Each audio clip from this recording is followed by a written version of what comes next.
جو چگل خور کی باتوں پر اعتماد کرتا ہے اپنے دوست کو اپنے ہاتھوں سے کھو دیتا ہے۔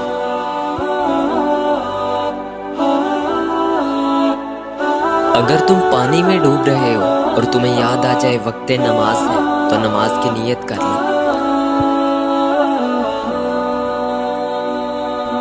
غم آدھا بڑھاپا ہے۔ ہمیشہ ایسے شخص کو چنا کرو جو آپ کو عزت دے، کیونکہ عزت محبت سے کہیں زیادہ خاص ہوتی ہے۔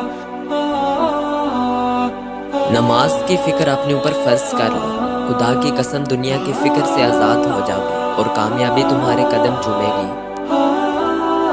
صبر ایک ایسی سواری ہے جو اپنے سوار کو گرنے نہیں دیتی، نہ کسی کے قدموں میں نہ کسی کی نظروں میں۔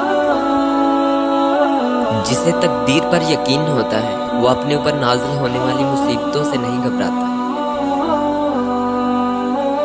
میلے محبت پیدا کرنا عقل کا نصف حصہ ہے۔ جو لوگ برداشت کرتے ہیں ان کے ساتھ اٹھو بیٹھو، اس طرح تمہاری قوت برداشت بھی بڑھے گی۔